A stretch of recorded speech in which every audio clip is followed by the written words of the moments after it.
You're listening to Your Highest Self podcast, episode 81. Today, we're talking about overcoming your business fears. Hey guys, welcome back to the show. I'm so excited to have you here. Thank you so much for taking the time to invest in your mind and doing it with me today. If you are a returning listener, welcome back. And if you're brand new, hello, it's nice to meet you.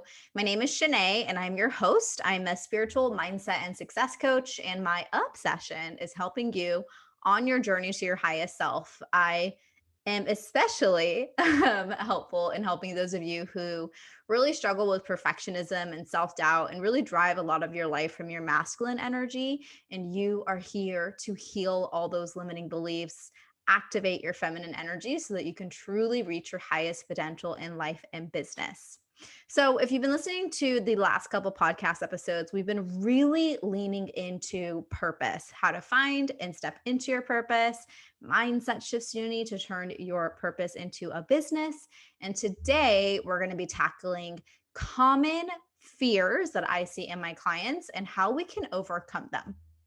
So, if you've also been listening, you know that this content that I've been creating for you guys is in preparation for a group program. But, going back to what we talked about last week as a mindset shift of your intuition is more important than any strategy you're ever going to find, I have been embodying what I teach and what I preach. And I listen to my intuition, and I got the loud, clear signal to push this launch day out a bit. Funny enough, just like a new program was created between my friend and I. And so we've been putting a lot of work into getting that ready. We're going to do a challenge. So excited. I'll share more details next month because that's when it's launching, and just stuff happened, right? And so I really had to look within myself and be like, okay, like what do I need to let go of to create space for what I truly want? And what I truly want is to operate my business from a place of feminine flow, from a place that feels good, because to me, success feels like being able to wake up without an alarm. It feels like slow mornings and having coffee.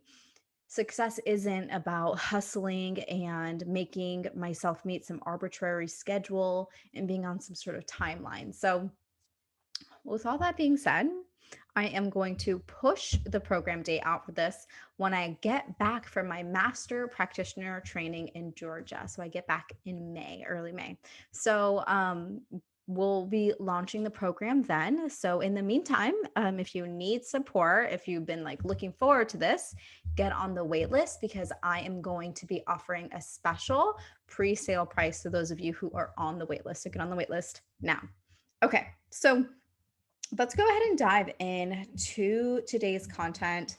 And I'm actually going to language check myself because a lot of times when we talk about fears, we always talk about overcoming them, like, like getting over your fears. Like, how do I get over my fear of XYZ?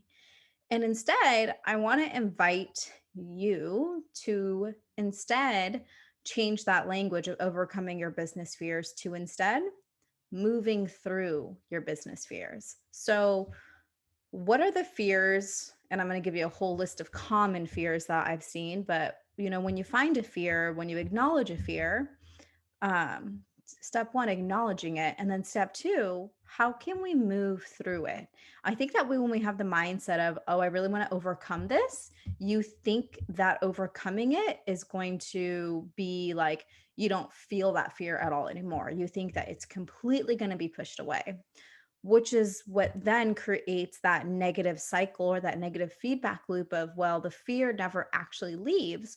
So you never take action, right? It's like, well, like I still have that fear and must not be ready yet.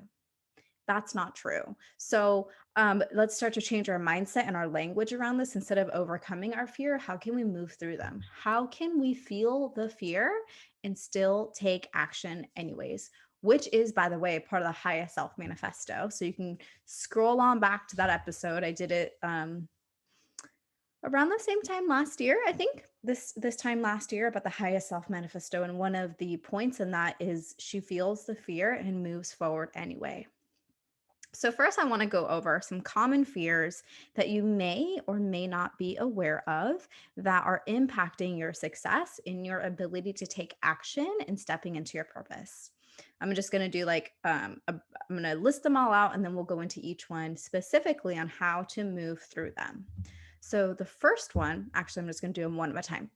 The first one is the fear of not being enough. Other ways that you can say this is feeling fundamentally flawed, the fear of not being enough to show up for what you want to do. And this is probably the most common one. It's like, well, am I good enough to do this? What are other people going to think about me? I've never done this before. What if I'm not as good as I want to be? And the limiting belief that resides underneath this fear is that feeling of being fundamentally flawed. And I also call this the worthiness wound. So, moving through the fear of not being enough to show up for what I want to do is a couple layers deep. And it's going to really be dependent on how this fear shows up for you, what emotions it triggers in your body. For some people, it's going to trigger shame. For some people, it's going to trigger anger. For some people, it's going to trigger um, another unwanted emotion. So, taking a moment to, if this fear resonates with you, thinking about what emotion does this feeling trigger? And then asking ourselves, what is the trauma associated with that? So, for example, if it's the fear of not being enough to show up for what I want to do, say that emotion triggers like unworthiness within me. And it's like, well, like, I just don't think I'm good enough. Like, I really want to do it, but I really just don't think I'm good enough. And the feeling is unworthiness. What is the trauma associated with that? What happened in your life? What experiences did you go through that told you that you were unworthy? What experiences did you go through where you attached meaning to, and as a result, you decided that you are not worthy? You see, moving through our fears is not about overcoming and pushing them and completely eliminating them. It is about being able to look at our past and process these experiences into our system so that we can take the learning lessons and move forward through them. A lot of times, what happens is that these experiences happened and we um, attach a negative emotion to it because we as humans, that's what we do. We attach meaning to experiences and things that happen to us. And so we've attached a negative experience to this, a negative emotion to this experience, which then we hold on to that negative feeling, right? We hold on to that negative feeling because that is what protects us, because we have trauma associated with that. I hope this is landing. So, when for all of these fears, really, when we acknowledge, okay, what is a trauma associated with this emotion that's being triggered? When we can acknowledge what the learning lesson is, one, if you can just acknowledge that you went through some trauma, if you could acknowledge that, like that's huge. A lot of people, um, that's really hard for some people. A lot of people don't want to open that box. I get a lot of people who don't want to join Evolve because they're like, I don't think I'm ready yet to face the shadow. I don't think I'm ready yet to like go down that route. I don't think I'm strong enough. And I get it. And I'm not here to push anyone. I'm not here to force healing upon anyone at all. Like, I totally get it. But acknowledge that that's where you're at, because without acknowledgement, you cannot change. What we do not acknowledge or become aware of, we cannot shift.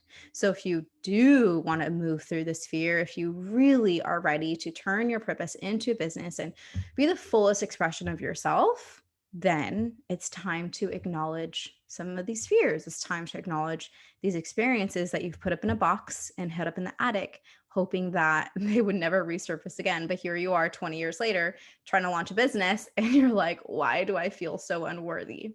So, tying it all back together, when you can uncover what trauma is associated with that, the next step from there is asking ourselves, like, okay, well, what can I learn from this? Like, what is the learning lesson from this experience that I can take and move forward and letting these learning lessons guide me, letting these learning lessons protect me, and releasing that negative emotion associated with it.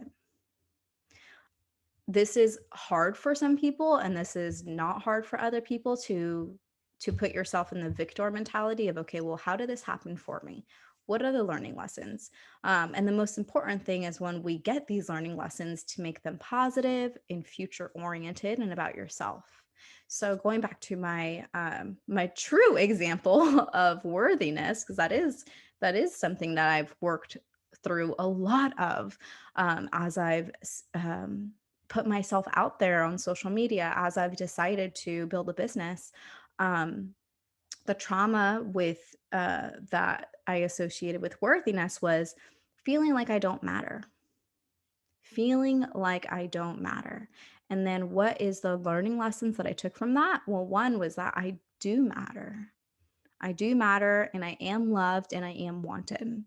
And this exercise that I sort of walked you through a little bit is like 10% of a NLP technique that I take my clients through to help them release negative emotion, but it's so powerful. And even if you don't do the whole thing, just what I'm walking you through now of being able to identify what is the negative emotion that I experience when I think about this fear, and then what is the trauma associated with that fear or that emotion, and then what are the learning lessons that I can take away from this so that these learning lessons can protect me and I can release this fear.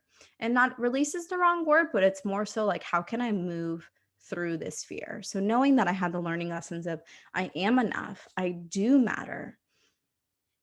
I look at that fear of not being enough and I'm able to advocate for myself, right? Because a lot of this also is inner child wounds. I'm able to look at myself and be like, you know what? You do matter. You are good enough. You are meant to do this. And I'm always going to feel that fear. I don't want to tell you that you're never going to feel this fear again. You absolutely will. But that fear has a different hold on you. Like, let me rephrase that. You will always feel fear, but that fear does not have a hold on you any longer. You're able to feel it and move through it anyways, because you know that the fear is just trying to protect you. Okay, next common fear is the fear of failing. Another way to put it is the fear of not seeing through what I aspire to do. Ooh, this one was big for me. Um, I remember, oh, if you've been listening to the show for a while, do you guys remember that episode where I talked about the two words that were like killing your growth, which was I know.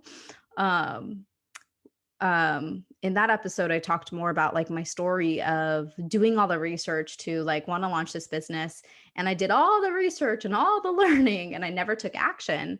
And I never took action because I had such a fear that I wouldn't follow through. For this fear, I want you to ask yourself, when did you decide that? When did you decide that you weren't going to follow through? When did you decide that you were going to fail? Because a lot of times, the fear of not seeing things through is a story that you adopted from someone else. Maybe someone made you feel shame for quitting a hobby or a sport too early. Maybe you didn't finish school. And so, because of that, you've created a story that you're someone who doesn't see things through. So if you do have a limiting belief like that in your past, it's like, well, when did I decide that? When did I decide that I was someone who doesn't follow through on things? And is that true? I also want to offer a perspective shift of maybe it's not failing that you fear, but maybe it's actually the fear of success.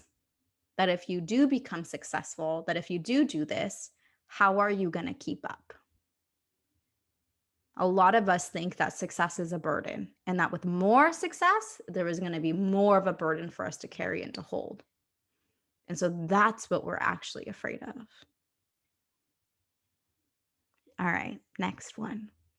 Fear of not being able to afford investments. Ooh, again, such a good one. Which, by the way, this is more like money mindset. And I have an incredible friend who I'm going to bring on as a guest. And this is a real fear, y'all. If we go back to Maslow's hierarchy of needs, the very bottom base is our physical safety, right? Food safety and water. And so, if you are not able to afford the investments that you have put into your business, that triggers that primal need. Like, we need to feel safe. We need to feel like we can be able to afford things. And so, I have a little bit of a different view. I mean, I have two perspectives on this. I mean, one, it's you invest with the intent of making a return on your investment. And not all investments are going to go like that. I've definitely made some investments where I was like, well, I didn't get the monetary return that I wanted, but I learned something of this experience. My other perspective of this is please don't put coaching on a credit card. I know that there are other coaches who say that's fine and like, you're investing in yourself and I feel strongly against that, so I'm just going to tell you my opinion is to not put your coaching on a credit card. Um that's my opinion based on my own fears and experiences and learning lessons, right? Um uh I have done payment plans with coaches. I offer payment plans with my clients. And I think that if you're working with a coach who has your transformation and service as their heart, like they're here to be of service, they're going to work with you. If you need to extend your payment plans out, or if you need to put a pause on your coaching, I think when you are in alignment with the coach that you choose, and there's communication and there's honesty and there's transparency involved, then I don't think that's actually a viable fear because that person should want to work with you. Again, I want to highlight this is my opinion based on my own experiences. Um, that I've done for my clients, have extended payment plans out for people who've hit a financial burden that they didn't expect to hit. And so this is a very real fear, like I said, because it plays on Maslow's hierarchy of needs as a very base need. And so, like, my advice on moving through this fear is having discernment for what you can and cannot afford. If it looks like it's an extended payment plan and you can definitely meet those monthly payments, then that fear should be squashed on its own. But if you are the type of person who like, you have the level of awareness, you're just buying another course or you're just buying another program and you're not going to do anything with it, have the discernment on if this choice is in alignment for you or not. So I know this fear is like very real. No one wants to feel like they have to like back down on what they pay for, what they choose.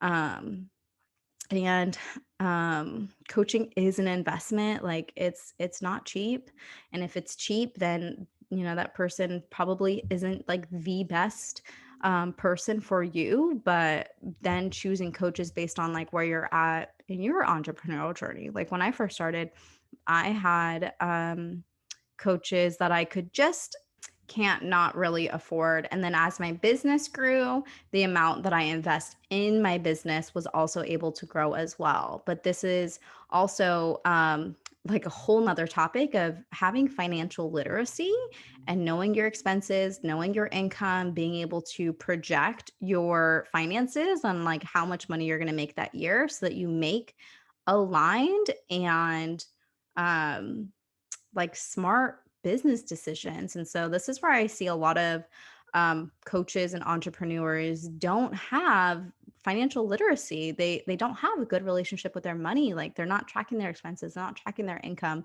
They don't know how much money they're making. And I know this because this used to be me. I didn't know how much money I made. I didn't want to know how much money I made. I was like, it was so uncomfortable to charge people. Like it was like a whole thing.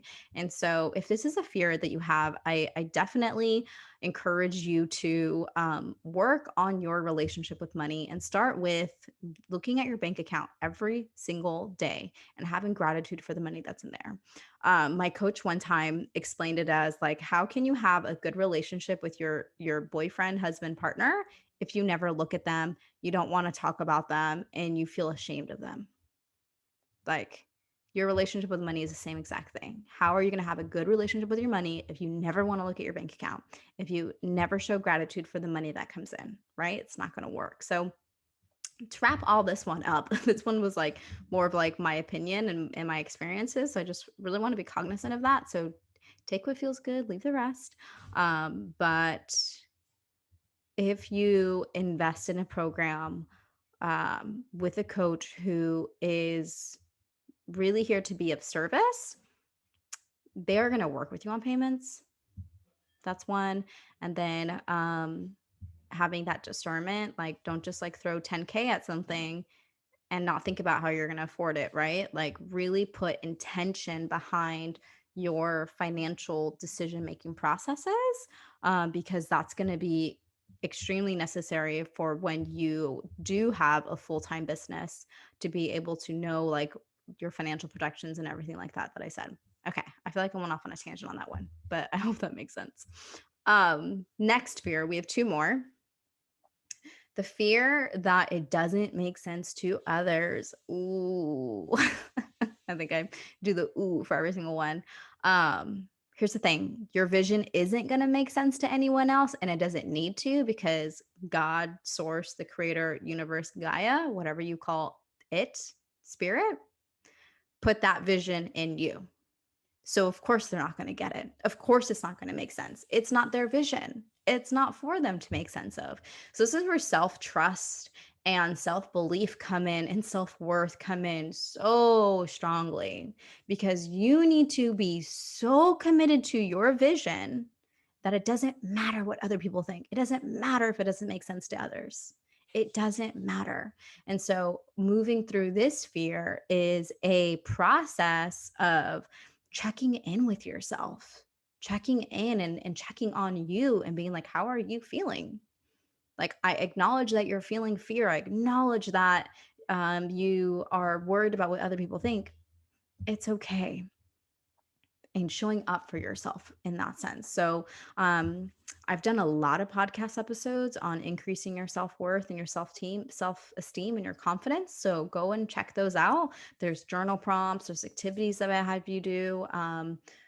There's this one where you do a jar, and in your jar, every single time you keep a promise to yourself, or like you get like a compliment from your colleagues, or something, whatever, you fill up this jar, or every single time you like do something that you said you were going to do, you fill up this jar so that you can see the visual representation of like you showing up for yourself, or like nice comments in a little jar, whatever you need to do to help activate and amplify your self-esteem. But I have lots of little tips in all the other episodes for that. So my biggest thing with this one, you guys, is that it's not supposed to make sense. It's not meant to, and it's not supposed to. My husband, who is like the most supportive person of my business in this whole entire world, did not see my vision, and it didn't make sense to him. He was like, "You've been competing for 5 years. You're incredible at it. You're an incredible coach. Like, all your clients win their pro cards. What do you mean you're going to let go of your competition prep clients? What do you mean you're not going to do fitness and nutrition coaching anymore? Are you sure that's the right choice?" And he wasn't saying that because he didn't believe in me. He was saying that because he wanted to protect me, right? Because it didn't make sense to him. And I joke now, I'm like, well, it's so funny because I'm an even better life coach. So for this one, just understand and know that it's not meant to make sense to others, because it's a vision and a calling and a purpose that was put on your heart, and your heart specifically. It's not going to make sense. The people that love you the most, it's not going to make sense to them, and that's okay. This is where a coach is great, because a coach is non-biased and will hold your vision for you at the forefront and just like be your hype woman. Okay, last but not least, fear of not knowing what to do, how to do it, and when to do it. Oof, we could do a whole podcast on this one. So I'm going to try and keep this one like relatively bite-sized. How can we move through this? How can we acknowledge this? One, I see this as imposter syndrome, right? Not knowing what to do or how to do or when to do it. A lot of that is the imposter syndrome. The not feeling good enough is also a lot of imposter syndrome. But as I was looking at this one, what makes sense for this is really the fear of being seen. When you boil it all the way down, right? So the not knowing what to do and how to do it, when to do it is, I see that come up a lot when it comes to creating content. Well, I don't know how to create content, or I don't know what content to create, or what does my person need to hear or see, or everyone else is doing it. How good is my voice, or is my voice needed here? How to do it, when to do it, when do I post? Like all of these like tiny little nitty gritty questions that honestly, like, these are really, I mean, there's no such thing as a dumb question, but these are small questions. These are questions that are keeping you small. If you want a better life, you got to ask better questions. Doesn't matter what time of day you post. It doesn't matter if you post one time a week or 10 times a week. It does not matter. It really doesn't. I just want to lay that out there very, very, very clearly. And there's going to be social media people that tell you you need to post all the time. And then there's going to be other people that tell you to only post when you feel aligned or when you feel inspired. And what I'm going to tell you is that you need to look within and heal this limiting belief of that you can't do it, don't know how to do it, and you need other people to tell you how to do it so that you can get into alignment with what your highest self is trying to do. Like how would my highest self approach this? And what do you want to do? Do you want to post every day? Does it excite you to create content like that? Does it excite you to create reels? Does it excite you to sit down and write long captions once a week? You need to get in touch with your intuition and your inner wisdom and start to um, acknowledge that these fears are there because they're really just trying to keep you small. So the spirit being seen is it's like, well, you get inundated with these small questions. Well, I don't know how to do it, because it's easier to focus on that than it is to focus on the fear of being seen. Right? It's so much easier to dwell on, well, I don't know what content to create, rather than acknowledge the real question of, why do I have a fear of being seen? And the answer to that real question is because you're not even seeing yourself. If you have a fear of being seen, it's because you are not even taking the time to acknowledge or see yourself. And I see that rampant in the personal development industry. Um, yeah, that one's a huge one. So some other tools that you can use to overcome your fear.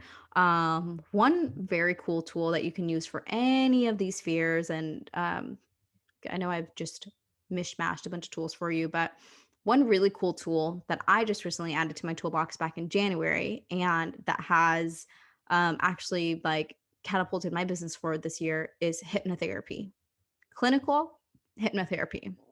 So I thought hypnotherapy was just like hypnotism. I thought of like the stage shows of like people like barking like a chicken and like doing all these crazy weird things. I did not know how powerful hypnotherapy was for personal development. No idea. So I actually became certified as a clinical hypnotherapist back in January, and um, had it done to me and have been facilitating for my clients. And what hypnotherapy does is, when you are put into a trance, what happens is that when you're in a trance, you're able to bypass your critical conscious mind and then implant positive suggestions into your subconscious mind. So your conscious mind like doesn't get in the way of questioning or judging or analyzing. And instead, your subconscious mind just absorbs everything.